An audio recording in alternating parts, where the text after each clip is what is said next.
लाख लाख कौटि कौटि थाखानि सिन्थाखौथ' रिमट कन्ट्रल सरकारा बहा सिन्था खालामनो। रिमट कन्ट्रलखौ जाय सालायदों बे बिफाया बेखौ साप्लाय खालामगोन, बेनिफ्राय फैजोबगोन बेसेबां नांगौ फैसाया लां, उनाव हरफिननाया लासैनो खालामबानो जाबाय। खिन्थु गासैबो दैदेनगिरिफ्रा आंनि जेबाव थानांगौ, आंनि इसारा मथ' गिदिंनांगौ। इंगितआ बे नङा होमबा बिजेपिनिया। दा गासैबो दैदेनगिरिफोरखौ जायफोरनाखि जाथिनि सेन्टिमेन्ट दङ आरो जायफोरनाखि पार्लियामेन्टआव खोथा बुङोमोन आरो जायफोरनाखि दैदेनगिरिया दिनै बर' हारिखौ खौसेथि लाखिनानै दोनबाय थागोन आरो बर' जाथिर कारणे बा है बिटिसि अनसलर उन्नायनर कारणे काम करि जाब, बैफोरबादि लिडारखौहाय बिथांमोन बिजेपिया जाबथु जाबथु फैसा होनानै गावनि जेबाव गाव इसारा खालामबानो गिदिंग्रा खालामनानै दोनदों। दिनै बिनि सोमोन्दै गुसुङैब्लाबो नोंथांमोनजों सावरायगोन।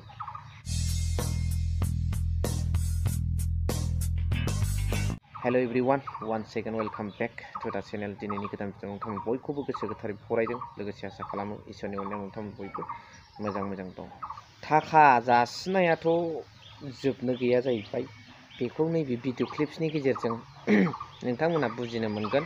जायफोरनाखि गिदिर गिदिर दैदेनगिरि रल लाफैगोन इउपिपिएल पार्टियाव, बिथांमोननो क्रर क्रर फैसा होनोबो इउपिपिएल दोलोआ बिटिआर गभर्नमेन्टआ राजि। नाथाय रायजो राजाफ्रा मा जागोन, बिथांमोननि थाखाय सोर सानगोन? बै दैदेनगिरिजों आरो रायजो राजाफोरजों भटनि भेलुआथ' एखे, बे मोनसेयानो। दा साननांगौ बाथ्राया बेबो, 4 बोसोराव आगान होब्लाबो दिनै बोसोरसेल'सै जोबनो बिटिआर गभर्नमेन्टनि टार्मसा, बेनिफ्राय इलेक्सन जानोसै। दा बिसिम सम सफैब्लाबो दिनैसिमाव बै बिटिसि सेक्रेटारियेटआव दाख्लि 21 ना 20टा पस्ट ओंखारनाय, बेल' 4 ग्रेड प्लास 3 ग्रेडनि बेल' साख्रिखौ सोनो हाथारबाय आरो बिटिआर गभर्नमेन्टआ।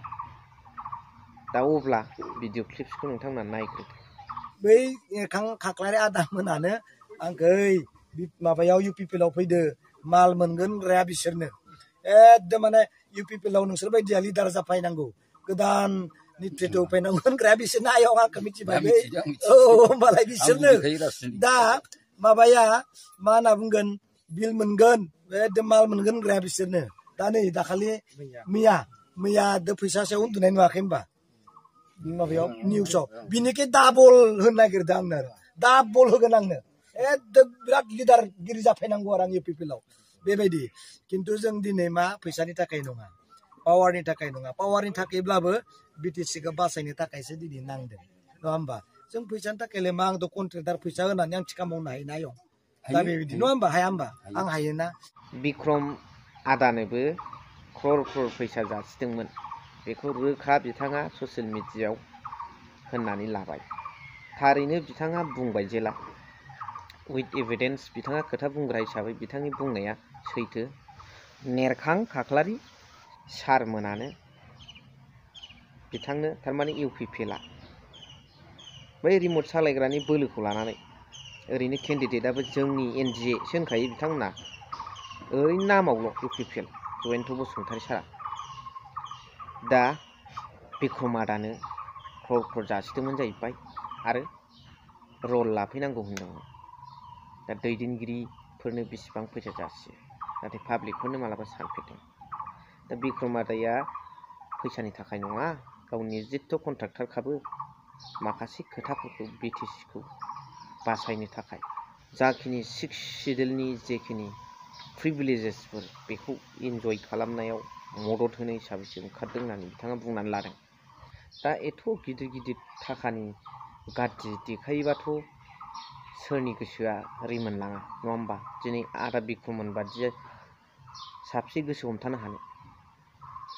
बेहा दंनायखायसो थाबथा हाबाय। जायफोरनाखि एभेलेबेल नङा बे बुस्थुआ, बिसोरथ' बेखौ थाखाखौ लब जानानै थांखागोन। दा बिथांमोना लब देखायनानै लांगासिनो दं, बे जोबोद आयेन बेरेखा।